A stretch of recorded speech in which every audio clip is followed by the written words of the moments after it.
Hello friends, welcome back. स्वागत है आप सभी का कुमावत क्लासेस में। दोस्तों, हम पढ़ रहे थे सिंधु घाटी सभ्यता। फर्स्ट पार्ट में मैंने आपको बताया था, जिसकी मैंने सामान्य जानकारियाँ दी थी, जो मैं थोड़ा सा एक बार समय लूँगा 2 मिनट का आपका, और आपको एक बार रिवाइज़ करवाना चाहूँगा। तो देखिए दोस्तों, कि जो सिंधु घाटी सभ्यता है, इसकी जानकारी सबसे पहले हमें 1826 में चार्ल्स मेसन ने दी थी। इसके साथ हमने ये भी जाना था कि विश्व की 4 प्रमुख सभ्यताएं से मेसोपोटामिया की सभ्यता, मिस्र की सभ्यता, सिंधु घाटी सभ्यता तीसरे स्थान पर जिसका नंबर आता है, और फिर आती चीन की सभ्यता। यहाँ हमने देखा था मेसोपोटामिया की सभ्यता दजला फरात नदी के किनारे पर सबसे प्राचीन है संसार की।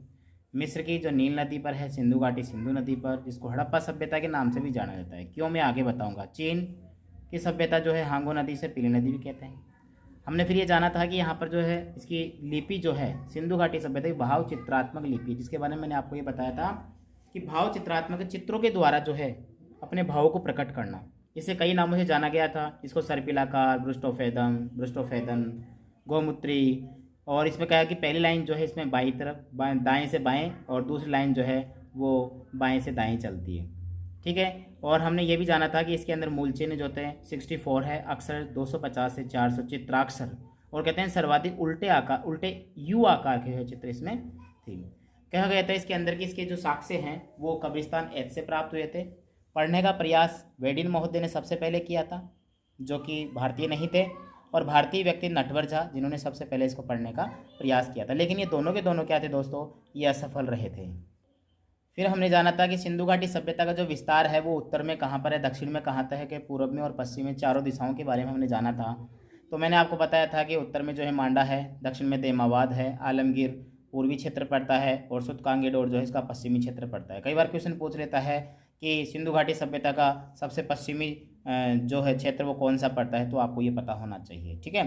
फिर हमने देखा था उत्तर से दक्षिणी की इसकी लंबाई जो थी वो थी 1400 किलोमीटर, और पूर्व से पश्चिमी जो चौड़ाई है वो है 1600 किलोमीटर है। और मैंने आपको ये भी बताया था दोस्तों कि ये 3 देशों में फैला हुआ है। ये भारत, पाकिस्तान, अफगानिस्तान में सबसे कम अफगानिस्तान में है, और भारत में सर्वाधिक है जो गुजरात क्षेत्र में ये पड़ता है। ठीक है। अब आगे हम इसके विस्तार के बारे में जानेंगे। जो हमने ये देखा है कि उत्तर, दक्षिण, पूर्व, पश्चिम जो इसका विस्तारी क्षेत्र है, वो विस्तारी क्षेत्र मेन जो इनके स्थान है वहाँ पर ये कौन कौन से जगहों पर जो है प्राप्त हुए थे। ठीक है, तो देखते हैं। तो देखिए फ्रेंड्स, देखते हैं इसके सिंधु घाटी सभ्यता के जो हैं वो क्षेत्र के बारे में हम लोग जानकारी लेते हैं। मैं आपको बताता हूँ कि क्षेत्र जो है, यानी इसके जो पुरातत्व स्थल जो हैं कि कहाँ कहाँ ये अफगानिस्तान में कौन कौन जगह हैं, जैसे मैंने बता दिया था। देखो, पहले तो नाम बताता हूँ जो आपके दिमाग में सेट होने चाहिए। देखो, हमने बात की थी अफगानिस्तान में, तो यहाँ पर मैं लिख रहा हूँ अफ़गान। आप समझना अच्छी तरह से, मैं जो बताना चाहता हूँ पहले आप इसको ध्यान से सुनिएगा। अफ़गान, अफ़गान के बाद में जगह का स्थान का नाम लो बच्चों, वो लिख रहा हूँ बलूचिस्तान। बलूचिस्तान के बाद हम बात करते हैं यहाँ पर जो आता है सिंध क्षेत्र आता है। अब ये सिंध कौन सा है, ये है दोस्तों पाकिस्तान का सिंध क्षेत्र। उसके बाद हम बात करते हैं पंजाब क्षेत्र। अब आपको सर पंजाब तो भारत में नहीं, पंजाब जो है पाकिस्तान क्षेत्र में पड़ता है, पाक क्षेत्र में भी आ जाता है। ठीक है। इसी के साथ जो है हम देखेंगे पंजाब एक और लेके चलते हैं यहाँ पर। ये पंजाब क्षेत्र जो है कौन कौन सा आएगा, ये भारत का क्षेत्र आ जाएगा, यानी भारत का पंजाब। इसके बाद हम इसमें देखेंगे हरियाणा, कि हरियाणा में कौन कौन से ऐसे स्थान हैं जहाँ सिंधु घाटी सभ्यता के पुरातात्विक स्थल जो है वो प्राप्त हुए। एक हमारी जो है वो है राजस्थान। राजस्थान में स्थान आएंगे जो आपने नाम सुना होगा, कालीबंगा इनका, वो आएंगे। फिर हम देखेंगे बच्चों इसके अंदर उत्तर प्रदेश यानी कि यूपी। ठीक है। फिर हम देखेंगे इसमें गुजरात, और बताया था मैंने आपको गुजरात में सर्वाधिक जो है क्षेत्र गुजरात में ही सबसे ज़्यादा विस्तार है इसका। और बस इतना ही है। देखिए, अफगानिस्तान, बलूचिस्तान, सिंध पाक, पंजाब पाक, भारत पंजाब, हरियाणा, राजस्थान, यूपी और गुजरात, ये क्षेत्र ऐसे हैं। ये तो बड़े रूप में हो गया। अब इनमें जो पुरा स्थल जो हैं, यानी पुरातात्विक जो स्थल हैं कि बलूचिस्तान में कौन सा है, अफगानिस्तान में कौन सा है, सिंधु पाक में कौन से स्थान हैं, इनके बारे में हम जाने। कई बार क्वेश्चन पूछ लेता है कि निम्न में से कोई भी आ गया कि बनावली क्षेत्र किस जो है सिंधु क्षेत्र का स्थल पाया गया, कि हरियाणा का है, यूपी का है, पंजाब का है या पंजाब पाक का है, तो इसके बारे में मैं आपको बताऊंगा। तो बड़े ध्यान से समझिएगा। सबसे पहले हम बात करेंगे अफ़गान की। अफ़गान में दोस्तों दो ही बातें आपको याद रखनी हैं। मैंने आपको नाम बताया था। ये एक तो बात आती है कि देखो, मैंने एक बार बताया था कि उत्तर दक्षिण पूर्व पश्चिम की बात करी थी। तो अफ़गानिस्तान वाला क्षेत्र वह कहते हैं सिंधु सभ्यता का सबसे उत्तरतम बिंदु है। ध्यान रखिएगा कौन सा है। देखो मैं नाम लिख रहा हूँ यहाँ पर। अफगानिस्तान में दो स्थानों के नाम बताए थे। एक तो मैंने आपको बताया था मुंडीकांग,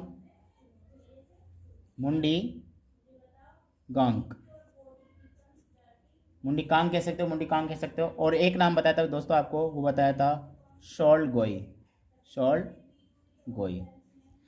अब देखो ये जो मुंडीकांग जो है, ये स्थान जो है, ये कहते हैं कि ये सिंधु सभ्यता जो है, क्या कि ये जो सिंधु सभ्यता है, सिंधु सभ्यता इसका जो है ये उत्तरतम बिंदु है। क्या है? उत्तरतम बिंदु। ठीक है, यानी सिंधु सभ्यता का जो उत्तरतम बिंदु जो है वो दोस्तों वो है अफगानिस्तान का मुंडीकांग। ठीक है, तो ये दो ही नाम आपको याद रखने हैं कि शॉल्टगोई कौन सा है, अफगानिस्तान का क्षेत्र पड़ता है, और ये मुंडीकांग भी ये है। फिर हम बात करते हैं, देखिए ये पहला हो गया। अब हम बात करेंगे दूसरे नंबर पे जिसका नाम है बलूचिस्तान।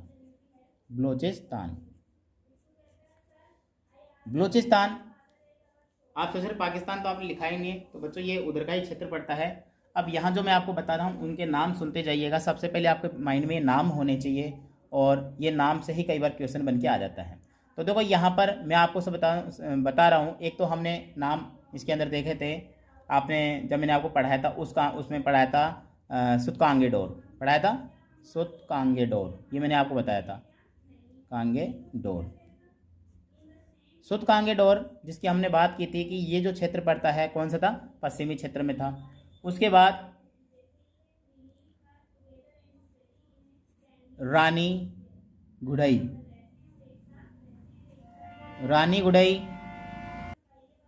फिर हम आगे देखते हैं, नाम है मेहरगढ़ के बाद बात करते हैं डाबरकोट, ये फेमस है। आगे मैं आपको इसके बारे में बताऊंगा, समझाऊंगा क्या है। एक आती है क्वेटा घाटी, आपने नाम सुना होगा क्वेटा घाटी भी एक क्षेत्र है जो बलूचिस्तान के एरिया में आ जाता है। एक इसमें नाम आता है दोस्तों, वो है बालाकोट। क्या नाम है? नीचे लिख देता हूँ मैं, बालाकोट। ठीक है, और क्या आ सकता है इसके अंदर? तो देखो इसमें एक आता है क्वेटा घाटी हो गया, बालाकोट हो गया, एक रानी गुड़ई मैंने आपको बता दिया, मेहरगढ़, डाबरकोट, क्वेटा घाटी। ठीक है, तो ये कौन क्षेत्र पड़ जाते हैं? ये बलूचिस्तान के क्षेत्र हैं, जो किस में आता है? ये पश्चिमी क्षेत्र में आ जाते हैं। लेकिन हम नाम लेके चलेंगे यहाँ पर बलूचिस्तान का एरिया। यहाँ अफगान का हमने देखा था। फिर आगे देखते हैं और कौन सा है, पश्चिम के ही आने को। तो अब देखो सिंधु पाक क्षेत्र जो आता है, सिंधु पाक लिख सकता हूँ मैं यहाँ पर, सिंधु पाक। ठीक है, इसमें कौन कौन सा, देखो यहाँ पर आ जाएंगे। बात करेंगे एक तो अली मुराद की, और लिखने में हो गया, देखिए अली मुराद। ठीक है, अली मुराद की बात करें तो आपने एक नाम सुना होगा, बहुत बड़ी सभ्यता जो है जिसका नाम है मोहनजोदड़ो। ठीक है,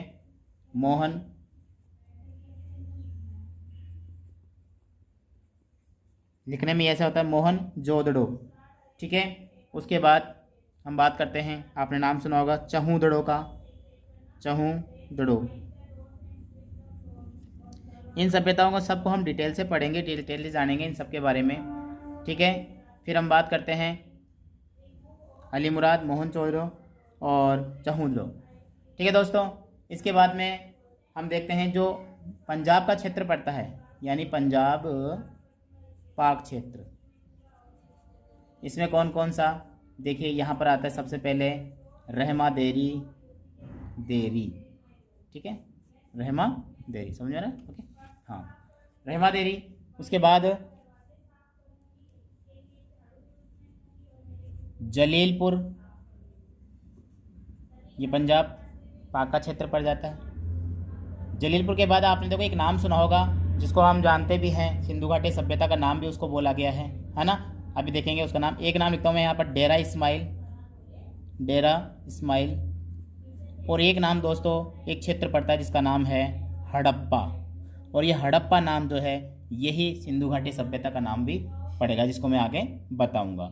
और ऐसा कहते हैं कि हड़प्पा क्षेत्र जो है ये सबसे पहले खोजा गया था।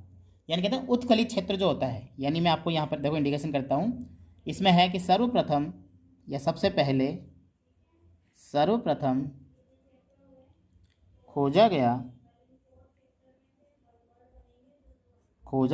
सबसे पहले खोजा गया प्रथम उत्खलित क्षेत्र, यानी उत्खलित बोलते हैं ना, हाँ, जिसका उत्खनन किया गया, हाँ, सबसे पहले यही है उत्खलित क्षेत्र। याद रखिएगा हड़प्पा, आप सुनोगा हड़प मोह काली सुर को रोप रंग लो, ऐसे ये नाम आएंगे, लो से लोथल, रोपड़े, रंगपुर, ऐसे मैं आपको बताऊंगा आगे, शॉर्ट ट्रिक भी आएगी एक, हड़प मोह काली सुर को रोप रंग लो, ठीक है। इसमें बनेगा दया राख थापर लाल जोशी शर्मा राव राव। ये बच्चों एक ट्रिक बनती है जो मैं आपको बताऊंगा, आप बस कंटिन्यू देखते जाइए, अच्छे से पढ़ते जाइए, क्लास लेते रहिए, ठीक है। अब ये तो हो गया कौन सा, पंजाब पाक।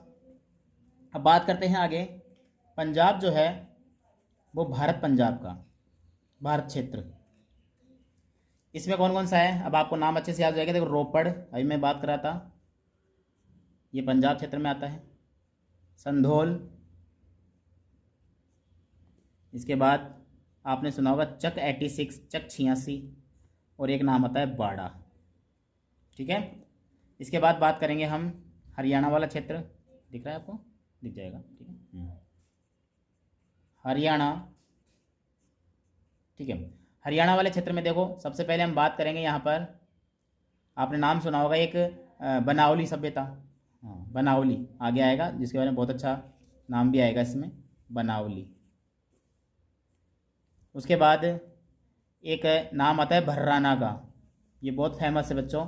ये भर्राना जो है ना, यहाँ पर जो सबसे ज़्यादातर जो होता है ना, सोने के आभूषण मिले थे, यहाँ पर क्या मिले थे, सोने के आभूषण। याद रखिएगा, ये बीच में नाम आ गया इसलिए मैंने आपको बता दिया है, सोने के आभूषण के लिए बहुत प्रसिद्ध है भर्राना, ठीक है। और इसी में एक क्षेत्र और आता है जिसका नाम है क्या सा, कुनाल। कुनाल हरियाणा का क्षेत्र पड़ता है, कुनाल। यहाँ पर पता है क्या है, यहाँ पर सर्वाधिक चांदी जो है मिली थी, यहाँ पर चांदी मिली, ऐसे लिख देता हूँ मैं अभी, तो फिर आपको डिटेल में बता दूंगा, चांदी मिली। दोस्तों इसी में जो है आपने देखा बनावली आ गया, बनावली को, ठीक है। उसके बाद में मीठाथल, जो भी इसके हरियाणा का क्षेत्र पड़ता है, मीठाथल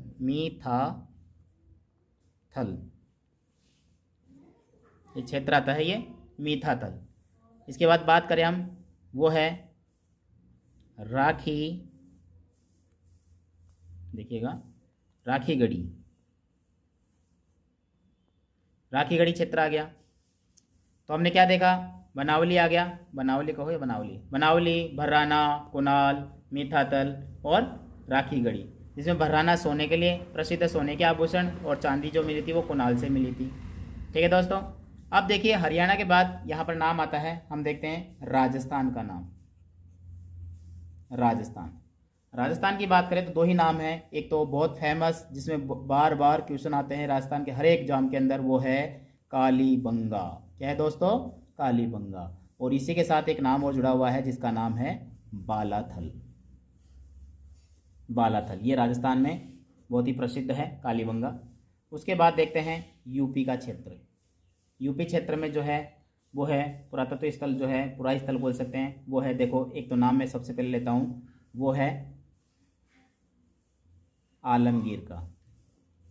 आलमगीर मैंने बताया भी था आपको, जो पूर्वी क्षेत्र में आ जाता है, ये सबसे पूर्वी क्षेत्र है। उसके बाद बड़ा गांव, उसके बाद एक है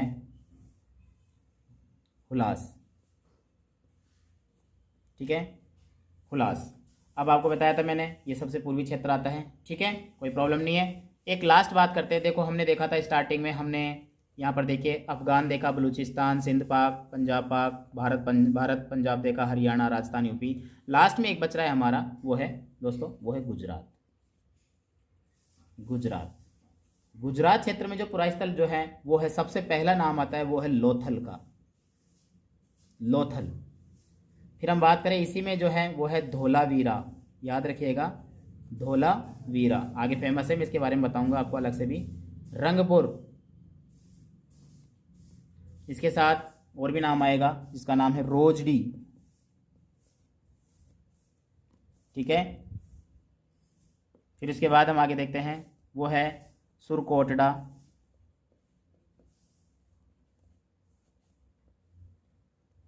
ठीक है, क्या नाम आया? सुरकोटड़ा। सुरकोटड़ा की बात करें तो यहाँ पर आता है क्या है, देशलपुर नाम से। देशलपुर ये भी इसी का क्षेत्र है। और एक नाम हम लेके थे प्रभास पाटन, जो प्रसिद्ध है, प्रभास पाटन।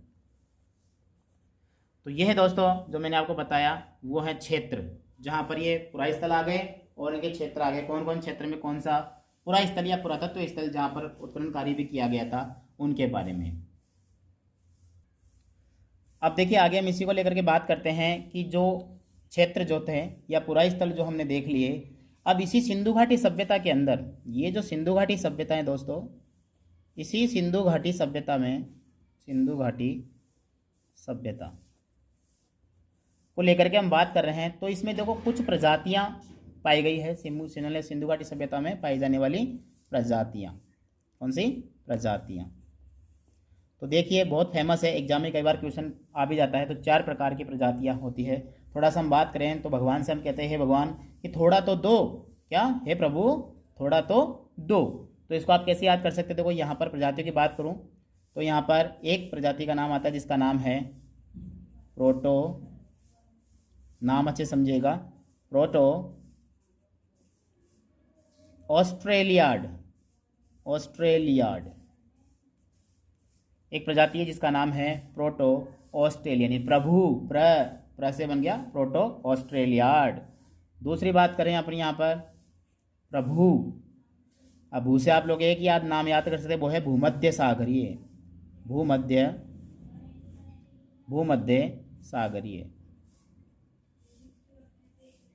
भूमध्य सागरीय क्षेत्र में, इसके लिए मैं आपको एक बात बताऊंगा, अभी एक बार देखिए कि प्रभु थोड़ा तो दो, थोड़ा मतलब कुछ, यानी कि अल्प। तीसरी बात करें हम यहाँ पर, वो है अल्पाइन। इन प्रजातियों को जो यहाँ से पाई गई है, सिंधु घाटी सभ्यता में पाई जाने वाली ये प्रजातियाँ हैं। ठीक है, और प्रभु थोड़ा तो दो, यानी थोड़ा दो कब? जब हम मांगेंगे प्रभु से। क्या करेंगे? जब हम मांगेंगे तो प्रभु से थोड़ा मांगो, प्रभु से कुछ मांगो, प्रभु से अल्प मांगो। तो मांगो से क्या बन जाता है दोस्तों? वो है मंगोलियन।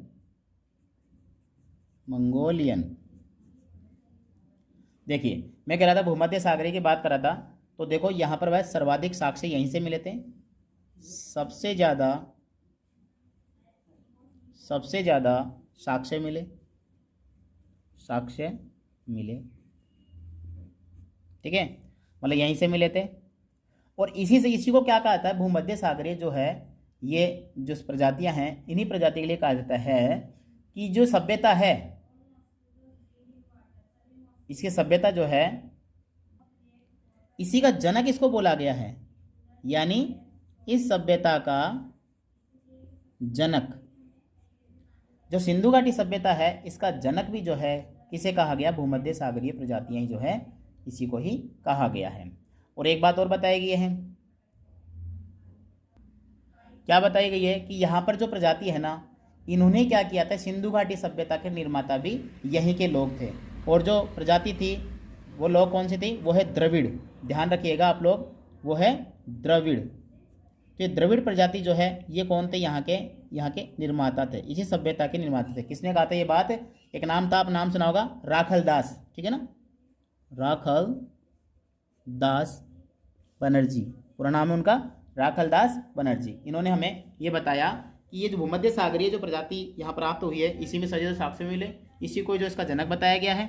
ठीक है, और यहाँ की जो प्रजाति है द्रविड़ प्रजाति, ये दक्षिण क्षेत्र में आ जाएगा वैसे तो द्रविड़ प्रजाति जो है वो क्या बोला गया है इसको? राखल दास बनर्जी के अनुसार कि इस सभ्यता के वही क्या है, इसके निर्माता बने हैं।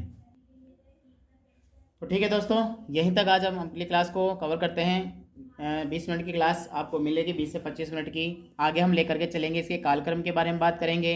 इसमें एक जो कार्बन पद्धतियाँ जो होती है, उसमें कौन से समय से, कौन से ईसा पूर्व से होगी, कौन सी कार्बन पद्धति इसमें काम कर रही है, किस जो है अवस्थाएं जो आएगी C12 C14 के बारे में हम बात करेंगे, और आगे चलने वाली प्रजातियां साथ में इनमें जो सभ्यताएं हैं उनके बारे में एक एक जानेंगे, जैसे हड़प्पा, मोहनजोदड़ो, कालीबंगा, सबके बारे में जानेंगे। ठीक है, तो आपको अच्छा लगे वीडियो तो लाइक कीजिए, चैनल को सब्सक्राइब जरूर कीजिए। मिलते हैं अगले वीडियो में, अगली क्लास में, जिसको यहीं से स्टार्ट करेंगे। तब तक गुड डे, गुड बाय।